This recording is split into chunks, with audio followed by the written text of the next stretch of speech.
एहसास कश्मीर का। रफ्तार है तेरी लगती विकेट्स की ढेरी, गेम बदल दे।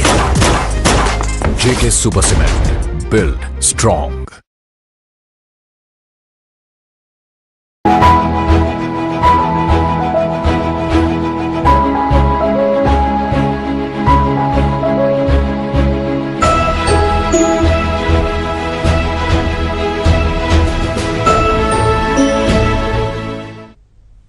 नमस्कार। एक ही धरती एक ही पानी कार्यक्रम में आप सबका स्वागत है। आज के इस कार्यक्रम में हम बात करेंगे कि तेजी से जिस तरह से गर्मी हमारे वातावरण में बढ़ती जा रही है, इसका प्रभाव क्या है और इसका सॉल्यूशंस क्या हैं, किस तरह से हम इससे अपना बचाव कर सकते हैं। इस संदर्भ में आज हमारे साथ हैं Sher-e Kashmir university of agricultural sciences and technology के एग्रोमेट्रोलॉजी विभाग के professor and in-charge doctor Mahendra Singh ji. Sir, आपका स्वागत है आज के इस कार्यक्रम में। विश्व प्रभाकर जी, आपका भी नमस्कार और दूरदर्शन के सभी दर्शकों को मेरा नमस्कार। जो आज का कार्यक्रम है एक धरती एक पानी, इसमें जो आपने आज विषय उठाया है कि धरती का तापमान कैसे बढ़ रहा है तेजी से, हर साल हमारा को देखने को मिलता है कि इस साल में जैसे हम देख रहे हैं कि अप्रैल 15 मई के बाद जो हमारे तापमान में एकदम वृद्धि हो गई। पहले हमारे क्या दक्षिण भारत में वृद्धि थी, जो हैदराबाद उड़ीसा का तापमान था, अब हमारे पूरे उत्तर भारत में गर्मी का प्रकोप हो रहा है। तो इस तरह जो तेजी से तापमान बढ़ रहा है, इसका हमारा एक है क्लाइमेट चेंज।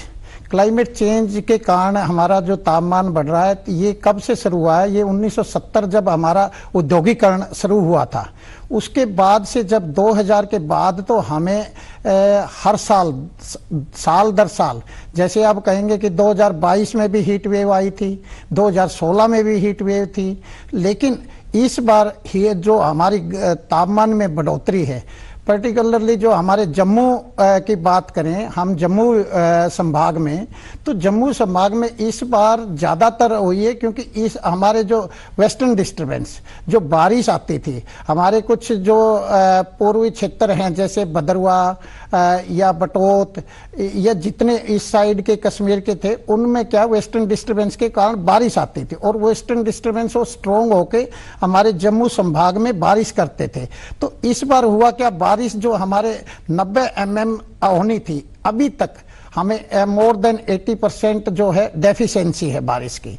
तो जो हमारे जम्मू संभाग में अमूमन इतना तापमान नहीं बढ़ता था लगातार, जैसे हम पिछले 25 दिनों से हम देख रहे हैं कि हमारा जो पारा है, बीच में 3-4 दिन छोड़ दीजिए, 6, 7, 8 जून के आसपास जब थोड़ी बहुत बूंदें आई थी तो उस टाइम हमारा 40 से नीचे गया था, नहीं वरना हमारा 43, जैसे कठुआ उधर हमारे जो पंजाब के साइड का इलाका देखा जाए तो वहाँ 47 तक हमारा तापमान गया है। तो इसके बहुत से कारण हैं, हमारे तापमान में जो बढ़ोतरी के बहुत से कारण हैं। तो इन कारणों में सबसे बड़ा कारण तो हमारा ये जो क्लाइमेट चेंज हो रहा है, इसके कारण जितना क्लाइमेट चेंज में क्या है कि हमारा जो तापमान है 1.21 डिग्री सेंटीग्रेड जो है पानी और धरती का तापमान बढ़ा है अभी पिछले 100 सालों की बात करें तो इसके बहुत से प्रभाव हुए हैं। इससे क्या होता है, जो हमारे एक्सट्रीम वेदर इवेंट बोलते हैं, एक्सट्रीम वेदर इवेंट वो क्या है, जैसे गर्मियों में गर्मी सताती है, सर्दियों में सर्दी सताती है, या अब बारिश के दिनों में ज़्यादा बारिश आएगी, कहीं पे फ्लड आ जाएगा, कहीं पे सूखा पड़ेगा। तो इस तरह के जो इवेंट हैं वो हमारे क्लाइमेट चेंज के कारण बढ़े हैं। तो वैसे हमारा क्या है कि जैसे मैं मेनली यहाँ क्या जम्मू संभाग में काम करता हूँ, यहाँ मैं देख रहा हूँ कि जो रात का तापमान, हमारे जो ठंडे इलाके हैं, जो हमारे पर्वतीय क्षेत्र हैं, उनमें रात का तापमान में वृद्धि हुई है। तो जो नेट हमारा जो जम्मू संभाग में है, जो दिन का, जब हम उसको मिला के कहते हैं औसतन तापमान, जो दिन का तापमान होता है, उसमें लगातार बढ़ोतरी हो रही है। और वो बढ़ोतरी जैसे हम पूरे संभाग की बात करते हैं तो वो 0.03 डिग्री सेंटीग्रेड पर ईयर के हिसाब से पिछले 40 साल में हमने देखा है। पिछले 40 सालों में जब से सबसे गर्म साल जो अभी तक हमने नोट किया है, जिसमें लगातार इतने दिन का टेम्परेचर की हमें 40 डिग्री से ज्यादा टेम्परेचर और हीट वेव, इस बार हमारा क्या है, हीट वेव सीवियर कंडीशन में भी आई है। पहले बहुत से सालों में हम देखते थे कि हीट वेव शुरू हो जाती थी कब से, मार्च के महीने से या फरवरी के लास्ट वीक से। तो लेकिन इस बार हमारा जो हीट वेव का कारण क्या है कि हमारे पूरे जो उत्तर भारत में अप्रैल और मई में तापमान बढ़ना शुरू हुआ है। और हमारे जो जम्मू संभाग की बात करते हैं तो यहाँ पे 15 मई के बाद जो लगातार तापमान बढ़ रहा है, जिसमें कोई भी हमें बारिश नहीं मिली। कि कई बार तो क्या होता है, लोकल डिस्टर्बेंस के कारण हमें बारिश, आंधी तूफान आते थे, उसके साथ थोड़ी बारिश होती थी, उससे क्या होता था कि हमें थोड़ी राहत मिलती थी। लेकिन इस बार वो राहत नहीं मिली। उसका मेन कारण क्या रहा है कि जिस तरह एंटी साइक्लोन होते हैं, हमारे अर्थ पे एंटी साइक्लोन होते हैं। एंटी साइक्लोन क्या होता है कि इसका जो हमारे तापमान जब होता है तो हवा का दबाव कम बनता है। हवा का दबाव कम बनता है तो उससे क्या है, जो हवा की जो डायरेक्शन है, जैसे अब हमारी हवा की डायरेक्शन क्या है, जमीन से समुद्र की ओर। और जब अभी आने वाला टाइम जो हमारा मॉनसून सीजन शुरू होगा, क्योंकि हमारा मॉनसून अभी स्टार्ट हो गया है टाइमली, हमारे जो 30 मई के आसपास जो हमारा गेटवे ऑफ इंडिया होता है मॉनसून के लिए, केरला जो है उस तट पे आके अब हमारे नॉर्थ इंडिया में जो मॉनसून एंटर कर गया है।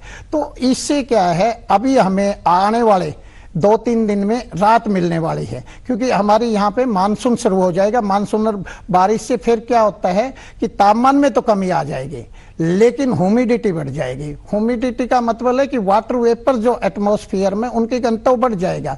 अगर टेम्परेचर हमारा 30 से ऊपर हो गया तो वो फिर एक कहते हैं थर्मल ह्यूमिडिटी इंडेक्स, जो आपको सताती है कि इस जुलाई, अगस्त और सितंबर के महीने में हमें क्या है, ह्यूमिडिटी के साथ टेम्परेचर, ये चीजें सताती है। तो इनका मेन कारण ही हमारा जो है क्लाइमेट चेंज का रहा है, क्योंकि अंधाधुंध जो पेड़ों की कटाई है, हमारे जितने भी, चाहे इंडस्ट्रियलाइजेशन हो, अर्बनाइजेशन हो या शहरीकरण हो, कोई भी जैसे रोड बना रहे, इंफ्रास्ट्रक्चर, ये हमारी प्रकृति के साथ कुछ छेड़छाड़ तो हो रही है। तो इस प्रकृति के साथ छेड़छाड़ होने से क्या हो रहा है कि हमारा तापमान भी बढ़ रहा है, और जितनी हमारे एटमॉस्फेयर में, जो पर्यावरण में गैसों की कंसंट्रेशन भी बढ़ रही है।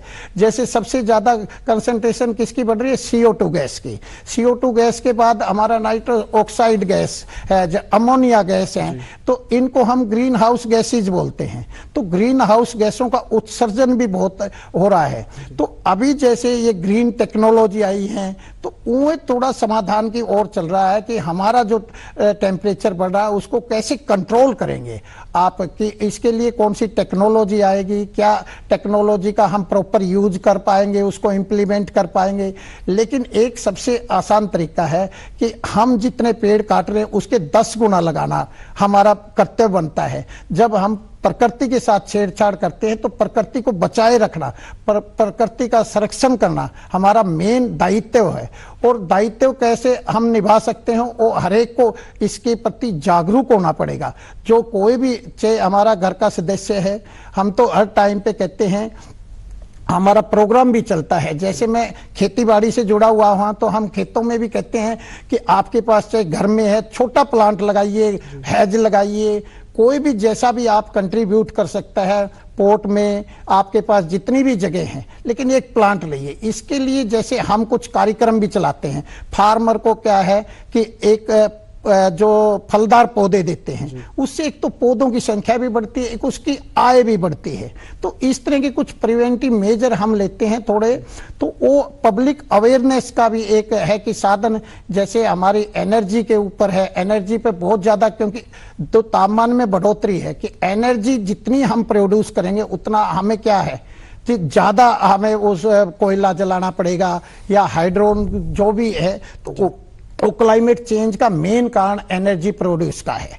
तो एनर्जी प्रोड्यूस का, उस एनर्जी जितनी प्रोड्यूस कर रहे हैं तो उसके हिसाब से फिर हमने क्या है कि उसको हम क्लाइमेट चेंज में वो कर रहे हैं। तो उसके इर्द गिर्द क्या हम इसको कैसे डिपॉजिट कर सकते हैं, तो वो अल्टरनेट सोर्सेज हमें ढूंढने पड़ेंगे कि अल्टरनेट सोर्सेज क्या है कि ज्यादा से ज्यादा पेड़ लगाए, अगर पेड़ लगाते हैं आप कहीं पेड़ वाले जगह पे जाएंगे तो वहां से क्या होगा, एवपोट्रांसपीरेशन होता है, वाटर वेपर एटमॉस्फेयर में आते हैं, एटमॉस्फेयर में वाटर वेपर आएंगे। तो अब जैसे हमारे मई का महीना था या अब से पहले जून का महीना था, कल से फिर ह्यूमिडिटी बढ़ी है, तो ये क्या है, एक वाटर वेपर्स की प्रेजेंस है। वाटर वेपर जब आप एटमॉस्फेयर में आ जाएंगे तो हमें उसका कूल इफेक्ट पड़ेगा। जैसे इसी के साथ हम ये भी आपसे जानना चाहेंगे कि किस तरह से प्रभाव डाल रहा है ये जो बढ़ता हुआ तापमान है मानव जीवन पर और जीव जंतुओं के जीवन पर। देखो ऋषभ जी, ये प्रभाव तो बहुत ज्यादा डाल रहा है क्योंकि हर एक इसमें अनकंफर्टेबल है। क्या है, कुछ तो हमें कंफर्ट इंडिसीज अपना ऐसा बना लिया कि एसी ने या जो कूलर ने हमारी लाइफ को इजी बना दिया कि हम ज्यादा तापमान नहीं सह सकते थे। आप पेड़ के नीचे बैठिए, वाटर के किनारे बैठिए, तो इसका प्रभाव क्या हो रहा है कि एक तो हमारे जितने जलाशय हैं वो सूख जाते हैं इस टाइम पे, तो वाटर वेपर उनसे भी नहीं जाता। एक हमारे अंधाधुंध पेड़ों की कटाई जो है उससे जो एवपोट्रांसपीरेशन वो वाटर वेपर भी नहीं आ पाता। तो हमारा जितना क्या होता है कि सोलर रेडिएशन इस टाइम पे जो सूर्य है वो अपना सबसे नजदीक होता है पृथ्वी के। तो हमारे जो यहाँ पे क्या है, जो हमारा नॉर्दर्न हेमिस्फीयर में इंडिया है, तो उसमें जितना दिन बड़ा हो रहा है तो नेट जो रेडिएशन आ रही है उनका बैलेंस जो आ रहा है, तो उसका बैलेंस हमारे यहाँ पे पॉजिटिव रहता है, इसलिए ज्यादा गर्मी हमें महसूस हो रही है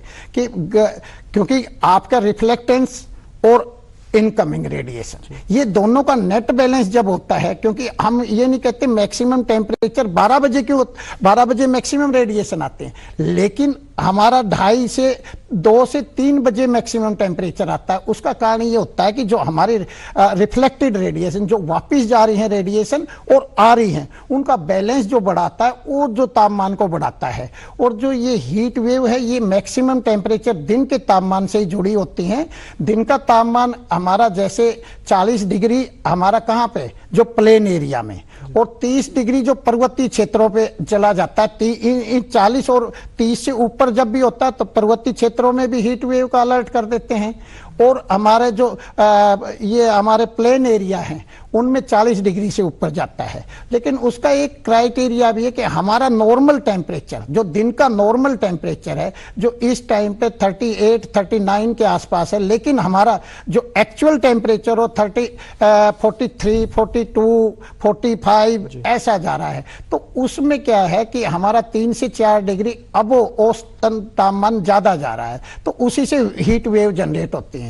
तो हमारा जब 3 दिन लगातार जब औसतन से ज्यादा तापमान जाता है, तो उस एरिया में पर्टिकुलरली जिस एरिया का तापमान आप देखेंगे, उस एरिया के तापमान को देख के कि हमारा औसतन से 3 से 4 डिग्री ज्यादा जा रहा है, तो वहां हीट वेव सीवियर होती जाएंगी। जितना पीरियड बढ़ता जाएगा उतनी हीट वेव सीवियर होते जाएंगे। तो अभी भी इसी बार भी क्या है, सीवियर हीट वेव की कैटेगरी में है, क्योंकि हमारा जो पिछले 25 दिनों में से 25-26 दिन हो गए हैं, जो उसमें सिर्फ 5 दिन ऐसा था जब औसतन से कम तापमान रहा, बाकी हमारे औसतन से 2 से लेके 5 डिग्री तक ज्यादा ही रहा हर एक क्षेत्र में, चाहे वो हमारा फुट हिल हो, चाहे पर्वतीय क्षेत्र हैं। तो श्रीनगर में भी इस बार जैसे कह रहे हैं कि 34 डिग्री के आसपास 34-35 डिग्री चलेगा, लेकिन वहां पर क्या है, वेस्टर्न डिस्टर्बेंस के कारण छोटी ही क्या है बारिश हुई है, तो उससे वो उनको राहत मिल गई है। लेकिन हमारे वो जम्मू में आगे वो प्रोलॉन्ग्ड नहीं हो पाया, क्योंकि इस तरह का एटमॉस्फेरिक प्रेशर होता है, वो प्रेशर जो हवा का दबाव नहीं बन पाया कि वो जो आगे हमारा जो ये वेस्टर्न डिस्टर्बेंस आगे आए। नहीं तो पहले हमारे जम्मू पूरे संभाग में वो बारिश कर देता था। इसी के साथ हमने अभी तक बात की कि बढ़ते हुए तापमान की और इसके प्रभाव की, तो हम समाधान की जब बात करते हैं तो इसमें क्या समाधान है, हम किस तरह से बच सकते हैं बढ़ते हुए तापमान से? इसमें जैसे मैंने 2 चीजें बताई कि हमारी सरकार भी जैसे अब क्या करती है, जैसे हमारे गांव में पहले पानी के पोंड होते थे या जलाशय होते थे जगह जगह पे, तो वे आजकल बंद हो गए। अब रेनोवेशन करने का एक प्लान चला हुआ है हमारे जम्मू कश्मीर में कि वे जो हमारी वाटर बॉडी है उनको रिवाइव कर रहे हैं। वो क्यों कर रहे हैं? इसी के कारण कर रहे हैं कि जो हमारी वाटर बॉडी अगर ज्यादा होंगी, पेड़ ज्यादा होंगे, तो ये एक समाधान है। इलेक्ट्रिक व्हीकल आएंगे कि भाई हमारा जो फ्यूल जो जल रहा है उसके कारण जितना CO2 गैस बढ़ रही है, उसके कारण फिर तापमान बढ़ रहा है। तो ये समाधान है कि हम सोलर सिस्टम लगाएंगे जो पावर जनरेशन ताकि कम से कम करनी पड़ सकती है, हम अपनी पावर जनरेट करेंगे क्यों, नेचुरल रिसोर्सेज से। तो ये हमारे कुछ कदम उठा रही है, गवर्नमेंट भी उठा रही है, उसके साथ हमें भी उठाने चाहिए कि जैसे मैंने बताया कि हमें छोटा मोटा जितना भी हो सके अपने घर में बगीचा लगाएं, कोई पेड़ जहां पे लगा सकते हैं। जैसे कोई बर्थडे मनाते हैं, बाहर हम कितना कचरा फेंकते हैं, तो उस कचरे को कम करें, पॉलीथीन का कम से कम यूज करें, क्योंकि पॉलीथीन हमारे एक बड़ी समस्या हो गई है पूरे देश में या वर्ल्ड में बोले तो ये एक बहुत बड़ी समस्या हुई। तो इसी को भी जो सिंगल यूज प्लास्टिक बिल्कुल बंद कर दें। आज देख रहे हैं कि हमारी जो पानी की बोतल से लेके खाने तक की हर एक चीज में पॉलीथीन यूज हो रहा है, जो हमारी सेहत पे भी असर डाल रहा है और हमारे पर्यावरण को भी सबसे ज्यादा नुकसान यही पहुंचा रहा है कि पॉलीथीन का जितना यूज करेंगे उतना हमारा पर्यावरण ज्यादा खराब होता जाएगा। हम जितना इसको हम जल्दी से निकाल देंगे तो हमारा पर्यावरण, साथ में हमारा स्वास्थ्य भी बचेगा। और जितने पेड़ लगा सकते हैं मैक्सिमम से छोटा पेड़ लगाइए। आप कैसे कंट्रीब्यूट कर रहे हैं उस प्लांट को आप जिंदा रखिए। जब तक आपकी आइडेंटिटी है, साल में आप 50 बर्थडे मना रहे हैं तो आप कहीं कहीं 50 पेड़ लगा के उसको, तो इस तरह हम पर्यावरण को थोड़ा संरक्षण कर सकते हैं। जो हमने पर्यावरण का दोहन किया है उसको पर्यावरण को संरक्षण कर सकते, तभी ये हम कह सकते हैं एक धरती एक पानी हमारा है कि पानी भी स्वस्थ हो। आज देखिए हमारा वाटर पोल्यूशन सबसे ज्यादा है, एयर पोल्यूशन सबसे ज्यादा है। एयर पोल्यूशन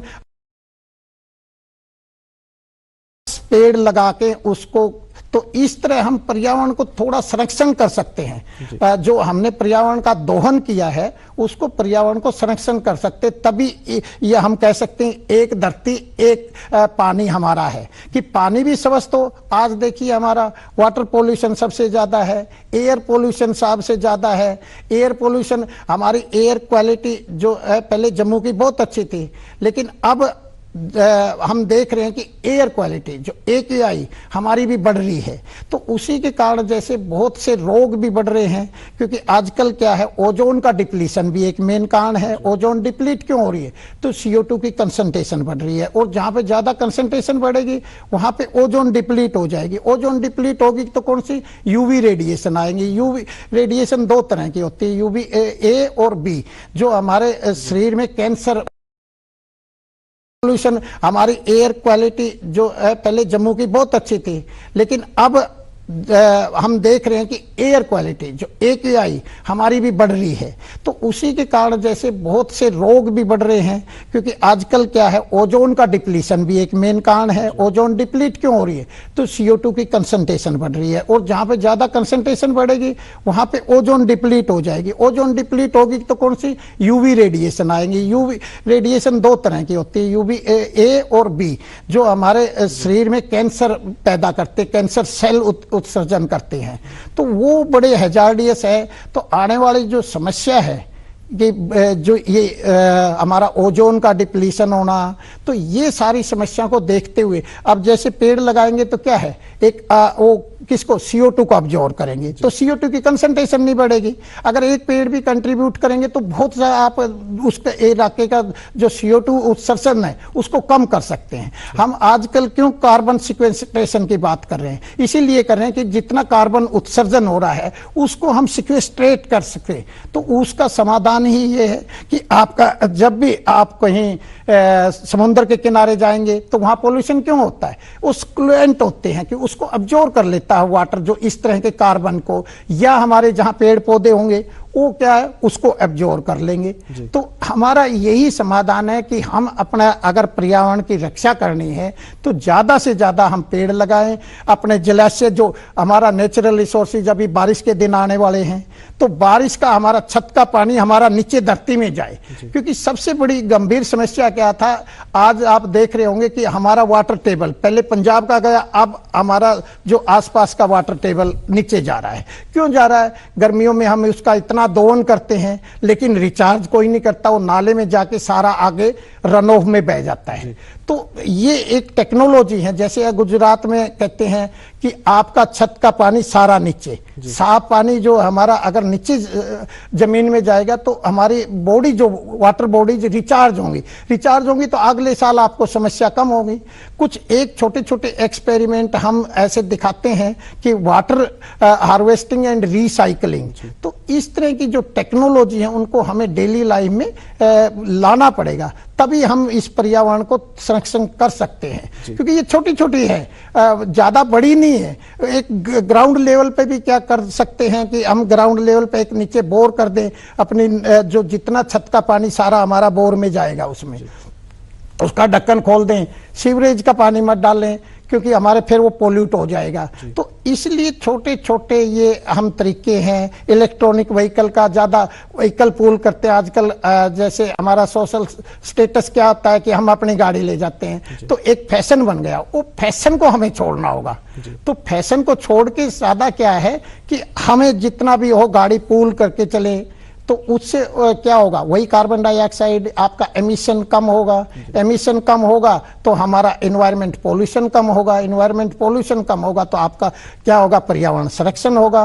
तो ये छोटे हर एक को अपनी लाइफ में छोटे छोटे उपाय अपनाने हैं। तो बच्चों को हम जैसे शुरू से ही ट्रेट करते हैं, आजकल क्या पर्यावरण का सब्जेक्ट प्राइमरी से लेके कहाँ पीएचडी लेवल तक कर दिया गवर्नमेंट ने। क्यों कर दिया? क्या? क्योंकि पब्लिक अवेयर हो, आपके पर्यावरण के प्रति सजग रहे। लेकिन आज हमारा सिर्फ किताबी ज्ञान तो है लेकिन प्रैक्टिकल ज्ञान नहीं है कि उसको कैसे हम संरक्षण कर सकते हैं, क्या क्या वो कैसे कंट्रीब्यूट कर रहा है, कौन सी गैसों को ले रहे हैं ये पौधे, या जलाशय जो हम करेंगे तो उसमें कूड़ा करकट डाल देते हैं। तो ये एक कम्युनिटी लेवल पे भी, जो गवर्नमेंट लेवल पे भी, इंडिविजुअल लेवल पे भी इस पे काम करने की आवश्यकता है। जी, जिस तरह से हम सुन रहे हैं कि ग्लेशियर्स पिघल रहे हैं, तो ग्लोबल वार्मिंग जिस तरह से हो रही है हमारे समाज में, तो किस तरह से हम रोक सकते हैं इसे? रोकथाम के लिए क्या वो कदम है?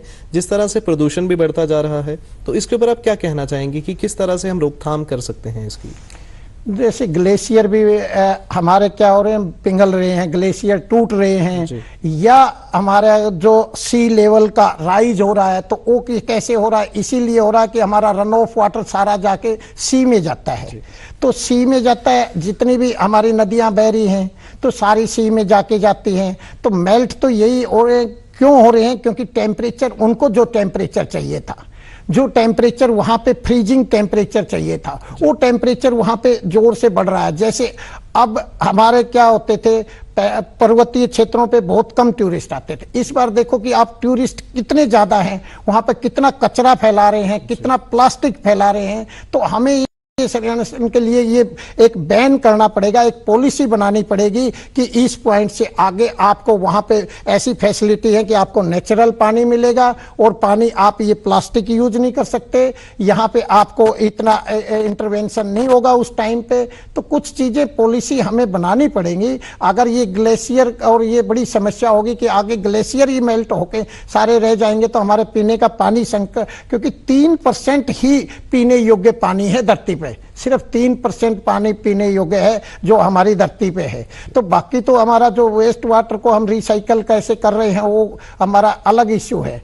लेकिन जो हमारे ग्लेशियर्स का, इनको बचाना है। सी लेवल का राइज, जैसे कहते हैं कि कुछ सालों के बाद जो हमारे जितने कोस्टल उनके क्या है कि उनका अस्तित्व ही मिट जाएगा, इतना राइज हो जाएगा कि 1 मीटर तक के अंदाजा लगा रहे हैं कि उसका जो सी लेवल बढ़ जाएगा। तो 1 मीटर का बहुत इफेक्ट पड़ता है।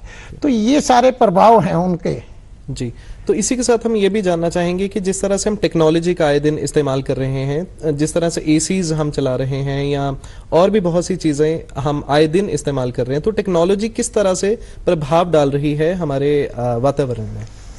टेक्नोलॉजी और सुलभ जीवन, ये दो चीजें हमारे जीवन, क्योंकि एक तो आजकल क्या है, सुलभ जो आसान जिंदगी, जिसको आसान जिंदगी कहें कि जो चीज मिल गई वो ले लिया, कि हम अपना जिंदगी को कैसे कंफर्ट बना रहे हैं, ये जो जितने साधन बढ़े हैं ये हमारे पर्यावरण में बहुत डेंजरस हैं।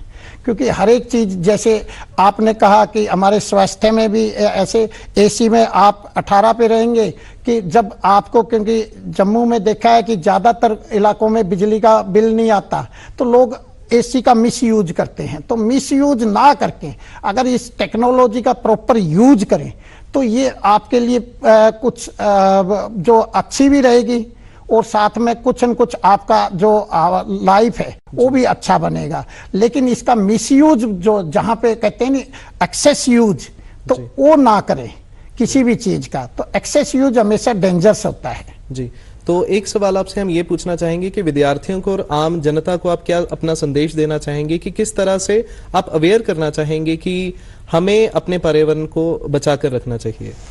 विद्यार्थियों चाहे हमारा छोटे से लेके बड़े तक हम तो यही संदेश देंगे कि पर्यावरण बचाना आपकी एक जिम्मेवारी है, क्योंकि हमारे जो फ्यूचर जनरेशन है, जितनी आने वाली पीढ़ियां हैं हमारी, उनको अगर आपने जीवित और स्वस्थ रखना है तो उसके लिए पर्यावरण का संरक्षण बहुत ही जरूरी है। और वो आप डेली लाइफ में सुबह उठने से लेकर शाम को सोने तक हर एक स्टेप पे आप कंट्रीब्यूट कर सकते हैं कि मैं कैसे पर्यावरण को कम से कम पोल्यूट करूं या मैं ज़्यादा से ज़्यादा उसका संरक्षण कैसे कर सकता हूं। तो इस तरह हमें क्या है कि अपना कंट्रीब्यूशन सोचना है, बच्चे को भी कंट्रीब्यूशन सोचना है, बच्चे को हमें उसके प्रति जागरूक करना पड़ेगा। हर एक घर में या हर स्कूल में उसको जागरूक करना पड़ेगा ताकि उसकी उत्सुकता उस पर्यावरण के प्रति आए। जी, आपका बहुत बहुत शुक्रिया कि आज के इस कार्यक्रम में आप आए। दोस्तों, हमें अपने पर्यावरण को बचाकर रखना चाहिए। ये हमारी नैतिक जिम्मेदारी बनती है कि हमें अपने पर्यावरण को संजो कर रखना चाहिए, क्योंकि अगली जो जनरेशन हमारे पास आ रही है उसके लिए हम कुछ ना कुछ बचाकर जरूर रखें। अगली बार एक नए कार्यक्रम के साथ हम आपसे जरूर मिलेंगे। तब तक के लिए नमस्कार।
डीडी कशिर एहसास कश्मीर।